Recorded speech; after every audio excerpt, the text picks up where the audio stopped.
Hello, hello. Hey guys, and welcome to another episode of Inglês no Rádio. We are back. I'm back. I'm with Alexia. Alexia, how are you doing? I'm fine. So I was just telling you that I did a very different thing on my day already today. Mm-hmm. I had a cup of coffee. You had a cup of coffee. Yeah, And how was that cup of coffee? I love it. The problem is that I'm gonna feel horrible in more or less 2 hours. Horrible, like with a headache? No, with my tummy hurting. Yeah. You know, that's the reason most people drink coffee. It's because it makes your tummy hurt and then you have to poop.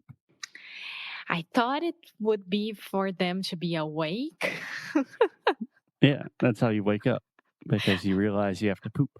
Is that like everyone or just Foster Hodge? That's everyone, I'm pretty sure. Okay, so Foster, welcome back. I'm really glad that you're here. Well, welcome back to Alex as well, because if you're not here, I'm not here as well. Yes, thank you.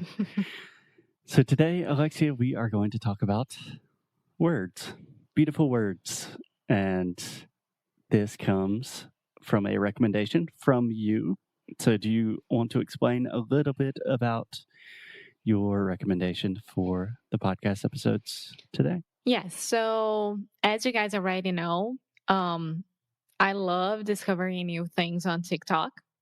And Yes, Alexia is a 13-year-old girl, but we did record a very fun episode on TikTok. Yeah, so I am one of those millennials that loves TikTok. I don't have any shame about saying that at all. There's And no shame in that. yeah, and last night this guy appeared for me on my For You page, and he was explaining a lot of words in English, like words that they look similar but they are completely different, or they are the same but it's for like different reasons why you say it, like Yeah, more casual or more formal, for example. yeah. So I don't know this guy's work and his page as well as you do, but as far as I can tell, it's a guy who looks like a professor, an academic type. He's a writer. He's a writer, so he Yeah. looks like a writer wearing, one of those he tweed jackets yeah, and he looks like a movie character. yeah. So his name, just let me say this already. Hey, Greg, if you ever listen to this, his name is Greg Hinthorn. And he describes himself on TikTok as the CEO of words. And I love that. Yeah, except I already have that position, so sorry, Greg. But yeah, this is a guy talking about words, especially focusing on just difficult, tricky words in English, words that people have a lot of questions about or problems with. So today, and for the next couple of episodes, we thought we could use his work as inspiration to talk about words. Yeah, yeah. And I love how he does it because it's very simple. And we are going to do the same thing here. So thank you, Greg, for the inspiration. And let's do it, Foster. Let's do it. Let's get started. So today, Alexia, I wanted to talk a little bit more about homophones. Yay. So, question number one, putting you on the spot, Alexia.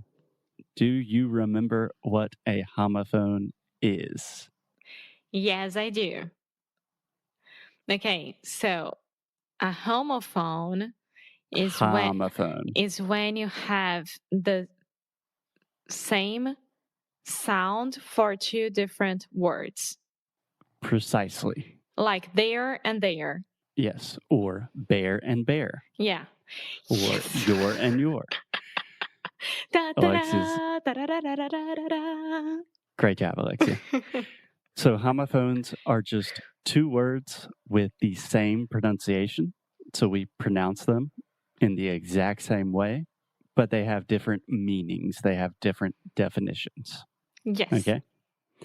And we recorded an entire episode about homophones in English. I believe it was episode 234,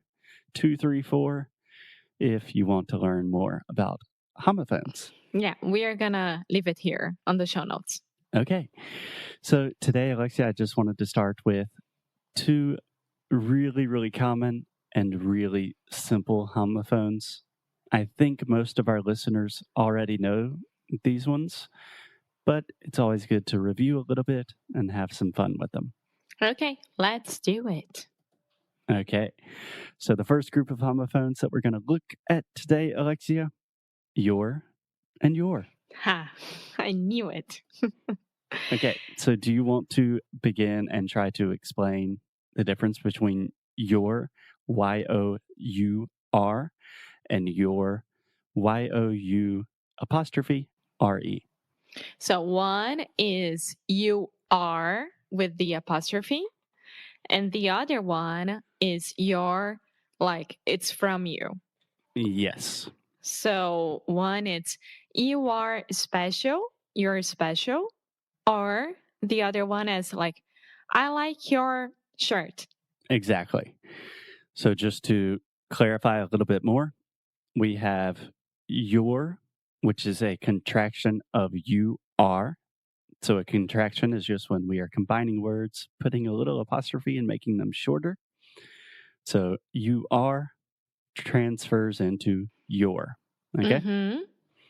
And then on the other hand, we have your, Y-O-U-R, which indicates possession.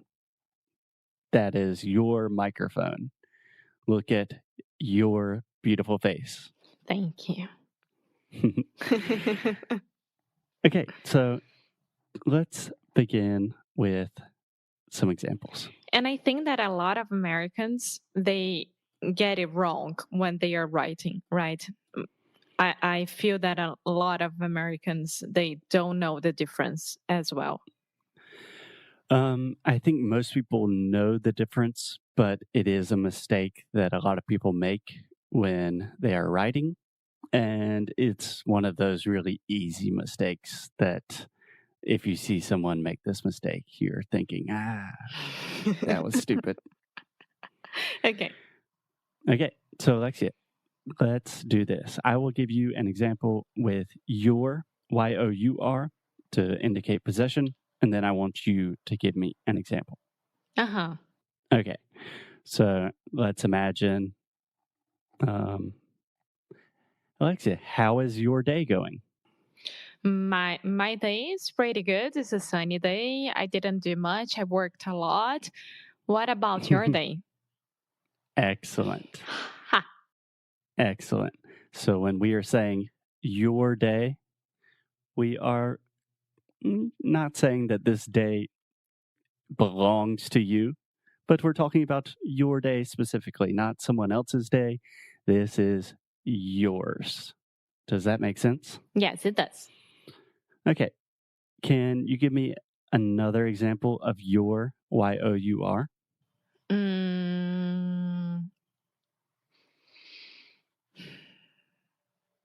Take your time. I don't know. Maybe the other day you were telling me about your writing, and I would love to read it. Okay. That's confusing because you said you were, and then you said your. But that's good. That's good to see the difference in one example. So I can think of, I'm horrible giving examples. You are not horrible at giving examples. Okay. But thinking of new examples is one of the best ways to spark your creativity and just inspire you a little bit. So, Alexia, I love your new plants. Oh, okay. Uh-huh. Do you think that is a normal response to the statement that I just made?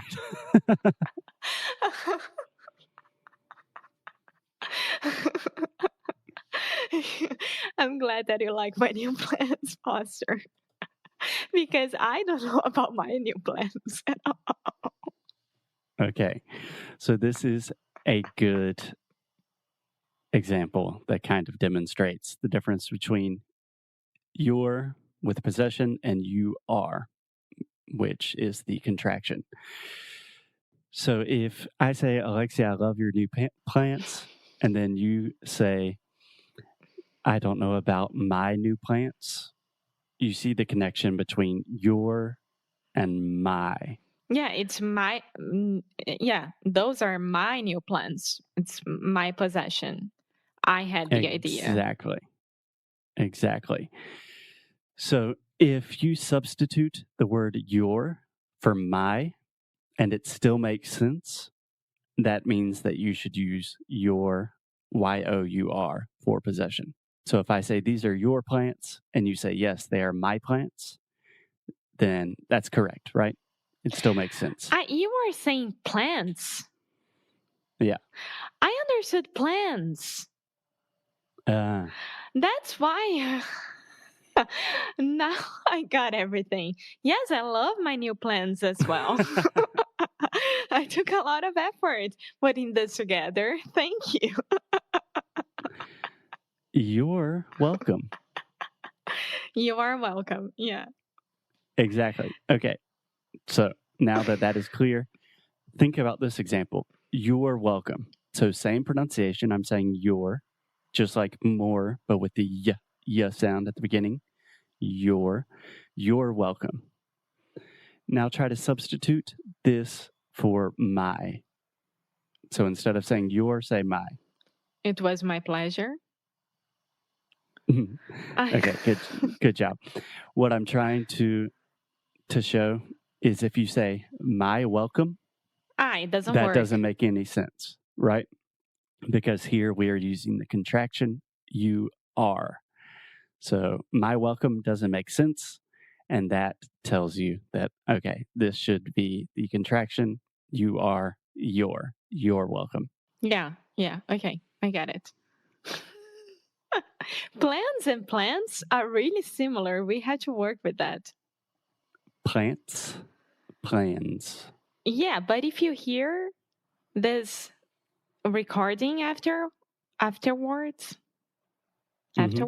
yeah, it's so similar. That's why I was so confused. I'm sorry, you guys, but now you could see how I could get confused. Yeah, no, that's a very confusing point. I was actually talking about this with one of our students, Daisy. Hey, Daisy. Hey, Daisy. About that soft T sound at the end and how it can be confusing. Yeah. Okay. How do you feel about your and your?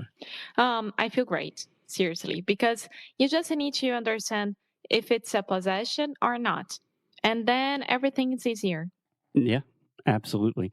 And I would also suggest that most of the time people have confusion with this in writing. Normally, when you're talking, it's a little bit easier. But I've noticed a lot of our students, they will say you are instead of your.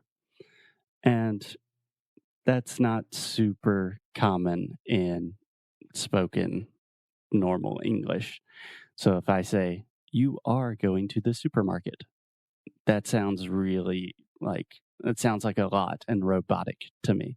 I always say, you're going to the supermarket, right? Yeah, just like Google Translator saying, you are going to the supermarket. Okay. Alexia, thank you very much for your recommendation today. I'm sure that you're going to learn a lot from this episode. You're welcome. Perfect. You're welcome. Thank you so much, guys, and we will see you tomorrow. Bye.